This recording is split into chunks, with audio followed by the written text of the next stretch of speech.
toutes, bonjour à tous et bienvenue dans l'œil d'Arnaud sur Forum TV, votre nouveau rendez-vous. Aujourd'hui, le Tarn-et-Garonnais qui a remporté la saison 12 de The Voice en 2023, Aurélien Vivos est avec nous. Salut Aurélien. Salut mon cher Arnaud. Je suis super content de te recevoir dans l'œil d'Arnaud pour parler de ton parcours. C'est vrai que tu n'as jamais failli faire The Voice, ça n'aurait pas dû arriver. Et comme ça, un jour, un petit coup de fil et tout a commencé. Ouais. En fait, j'avais une expérience avec une autre émission de télé quand j'étais plus jeune que j'avais pas apprécié à sa juste valeur, on va dire ça. X-Factor, c'est ça ? C'était X-Factor. Et j'avais pas aimé le côté, tu sais, on est des numéros. Et je me disais que The Voice, ça allait être pareil. Donc, c'était pas quelque chose qui me plaisait.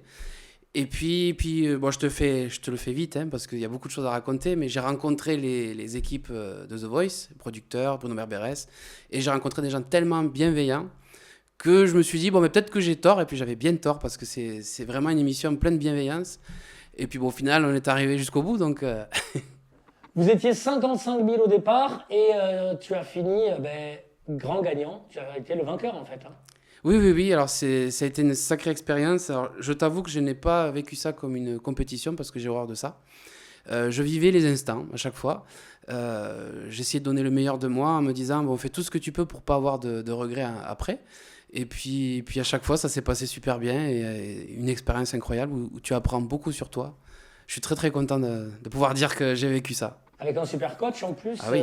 Zazie, ouais. Tu as déclaré dans une interview que c'était une super tati. Ah bah oui. Bah, j'avais cette vision un peu d'elle, tu vois, c'est un peu la tati qu'on aimerait avoir, quoi.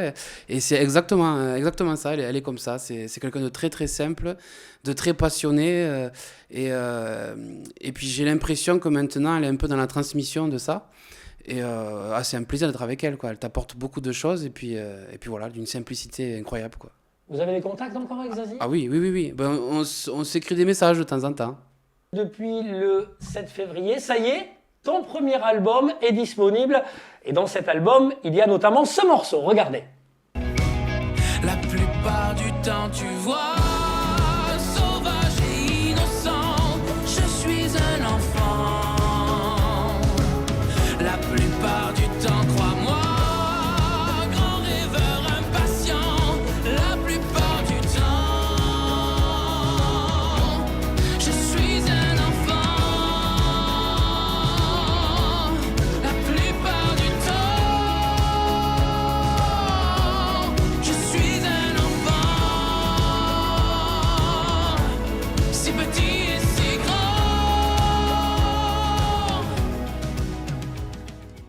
Un petit mot sur ce morceau et ce clip, Aurélien ? Je suis très très content d'avoir pu vivre ce moment. En plus, on était à la montagne, là, c'était super, il faisait super froid. C'était génial. Non, je suis très content parce que la première chanson, je voulais qu'elle soit le plus... La plus représentative de toi, en fait. Exactement, tu vois. Alors, quand on me connaît un petit peu, les gens, ils savent que j'ai une espèce de côté gamin, tu vois, qui ressort toujours. Et moi, je suis comme ça, tu vois. Et... c'était important que la première, ce soit vraiment une chanson comme ça. Musicalement, en plus, je suis content parce je voulais qu'il y ait un peu tout ce que j'aime, tu vois, du rythme, du piano. Et puis, on a un clip magnifique. Là, vraiment, à tout jamais, ça sera la première chanson. Et puis, elle est née de ma rencontre avec François Velgreen, tu vois, un super auteur, et William Rousseau. Maintenant, on est amis aujourd'hui. Et puis, ça promet de belles choses pour la suite. C'est le premier extrait de la plus belle histoire du monde, le premier album d'Aurélien Vivos qui est disponible depuis le 7 février dernier. Tu as de bon goût, Aurélien, sincèrement. Metallica, notamment. Ah oui. D'ailleurs, je suis content parce que dans votre générique, j'ai vu qu'il y avait des métalleux. C'est bien. C'est vrai, tout à fait. Et puis, forcément, d'autres artistes qui comptent énormément pour toi. Et c'est vrai que tu es assez varié, c'est assez éclectique, toi, en ce qui te concerne. Hein. Ça dépend les humeurs, tu vois, mais après... J'aime tellement la musique. Il y a des fois, je vais vouloir écouter du hard rock, du métal. Il y a des fois, je vais vouloir écouter des grandes voix. Il y a des fois, je vais écouter de la musique instrumentale, des musiques de films. Enfin, c'est très varié. Ça dépend des moments, mais ça m'inspire beaucoup. Et je suis très content, même si des fois, c'est pénible, parce qu'il y a trop de trucs à écouter. Et j'ai pas le temps de tout écouter, mais voilà.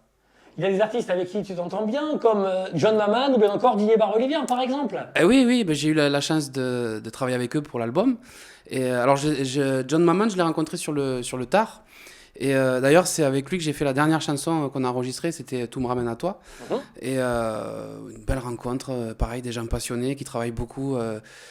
D'ailleurs, le jour où je suis allé en studio, il y avait Amel Bent, j'ai failli croiser Florent Pagny. Je l'ai loupé de 5 minutes. Ouais. Donc ben voilà, pas mal de choses que tu nous présentes. Et puis aussi, j'ai pu lire que tu rêverais faire des duos avec pas mal de personnes, et notamment une chanteuse, on peut le dire, mondialement connue. Je pense que tu parles de Lara Fabian. Entre autres, oui. Entre autres. Ouais, ben, en fait, j'aime bien l'idée de partage, toujours, parce que c'est ce que j'aime le plus dans ce métier, c'est le partage. Le partage avec le public, le partage avec les artistes. Forcément, là où tu partages le plus avec les artistes, c'est quand tu fais des duos. Et c'est vrai que Icar l'a fait là récemment, Vianney aussi, se faire plaisir comme ça. Et j'aimerais bien chanter, ouais, avec des grands artistes.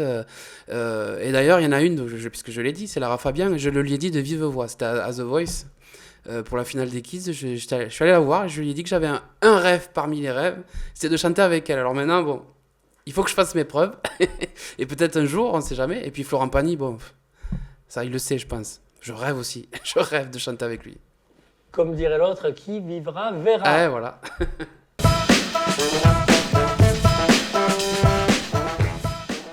3 mots à présent, Aurélien, et on va commencer forcément par le mot Queen. Ouais. Ça évoque quoi pour toi? Alors déjà, Freddie Mercury, forcément, c'est un ovni, c'est ce mec, c'est un extraterrestre. Et j'ai eu la chance de pouvoir chanter quelques-unes de ses chansons pour une belle tournée des 500 voix pour Queen. En plus, j'ouvrais le spectacle avec les 500 voix derrière, c'était magnifique. Ça aussi, c'est quelque chose que je peux dire que j'ai fait aujourd'hui. Et puis c'est un honneur d'avoir pu rendre hommage au groupe Queen. Et ta super prestation sur le plateau de The Voice, on s'en souvient, avec l'incontournable et l'indémodable de Show Must Go On, c'était super. Hein. Et j'étais avec Awan en fait, et on avait préparé ça comme un duo. Et j'étais super content parce que là, du coup, c'était une chanson qui m'avantageait beaucoup quand même pour la voix. Et ça a été un des moments les plus forts de The Voice en termes de partage, parce qu'on voulait tous les deux ne pas être en compétition mais faire un joli duo, et on avait préparé ça. Enfin, je suis assez content du résultat, et c'était un chouette moment. Deuxième mot, il n'y a qu'un pas entre Queen et Lady Gaga. Alors avec le recul, quand on voit l'évolution musicale de Queen, en fait, on se rend compte que ils ont mélangé tous les styles, et j'ai l'impression que Lady Gaga, elle fait ça un peu aussi. C'est pour ça que c'est une grande artiste, et qui m'inspire beaucoup d'ailleurs aussi, parce qu'elle est très persévérante et très inspirante. Et c'est pour ça que j'aimerais bien un jour aussi chanter avec Lady Gaga. En fait, elle s'appelle Lady Gaga suite au titre de Queen, Radio Gaga. Ouais, bah ça a un lien, je pense, ouais. Troisième mot, Nikos, qui est l'animateur de The Voice, oui. Forcément. Alors Nikos, il est d'une gentillesse extrême, il est très passionné comme gars. J'ai pu discuter un petit peu avec lui. Alors c'est vrai que voilà, il s'est éloigné de beaucoup d'émissions de télé pour se concentrer justement que sur la Starac et sur The Voice, parce qu'il adore partager ces moments avec les familles, avec les artistes, et c'est un vrai, quoi. Ce mec, c'est un vrai, il fait pas semblant. Et j'ai beaucoup apprécié les quelques moments que j'ai pu partager avec lui.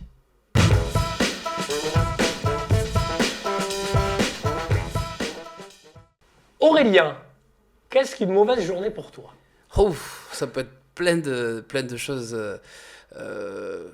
Alors, c'est quand tu te lèves le matin et que rien ne se passe comme prévu, que tu es à la bourre, que tu prévois des choses et puis que ça se passe pas comme tu as envie. Et puis alors, des fois, moi, tu sais, je suis très superstitieux. Des fois, quand je prends la route, si je cherche une buse, tu vas trouver ça complètement bizarre, mais je cherche une buse, tu vois, si je vois une buse qui vole ou qui est sur un fil, déjà je me dis ça va aller. Si je la vois pas, je me dis la journée va peut-être pas être terrible, tu vois. Mais après, c'est tellement aléatoire, quoi, tu vois. Mais surtout, c'est quand j'ai pas la voix le matin et que je sais que j'ai un concert le soir. Ça, c'est terrible. Bon, Aurélien, on va t'amener un petit peu de gaieté, nous. Ouais. Il y a quelqu'un qui a un petit message pour toi. Regarde l'écran, là. Coucou Aurélien, comment ça va mon poteau? Eh ben écoute, j'espère que ton interview se passe bien. Encore une fois, un grand bravo pour ton nouvel album qui est une pure merveille et qui, j'espère, fera un carton en France. Voilà, je te fais plein de gros bisous et prends soin de toi mon pote. Ah ouais, Jérémy le vif. On est devenus super potes. Ça s'est fait surtout pendant la demi-finale de The Voice. C'est un gars tellement lumineux, en fait. Quand on le voit, on a envie d'être avec lui, de discuter de tellement de choses. Et puis, on est devenus très très proches. On a chanté ensemble à l'Olympia. Il est revenu là pour un concert qu'on avait fait à Moissac il y a pas longtemps. Et je sais qu'on va rester proches. En plus, il a eu la bonne idée d'aller habiter en Écosse, donc c'est pas évident pour se voir. C'est pas à côté, forcément. C'est pas à côté, mais j'espère qu'on pourra faire des choses ensemble après. En tout cas, je suis tellement content et je le remercie du fond du cœur pour ses belles ondes. Et puis lui aussi, c'est quelqu'un de passionné, de passionnant. Et puis lui, je le voyais à The Voice, je l'ai jamais vu comme un candidat en fait.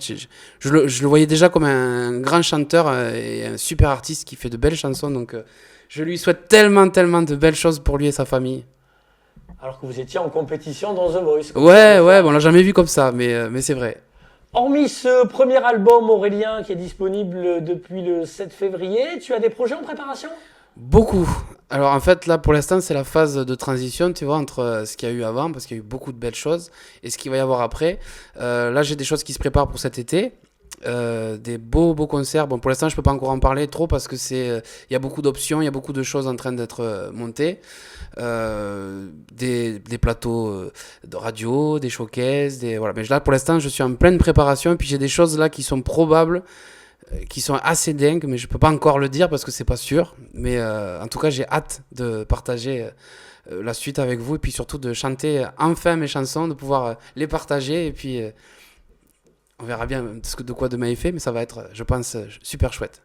Un super album que je vous recommande, bien évidemment, et Aurélien Vivos, que l'on pourra voir un petit peu partout dans le Grand Sud pour différentes dates cet été.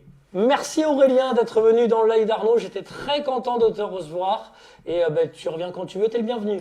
Plaisir partagé, merci beaucoup. Merci à toutes, merci à tous d'avoir suivi cette émission, je vous souhaite une très très bonne journée, et on se dit à très vite.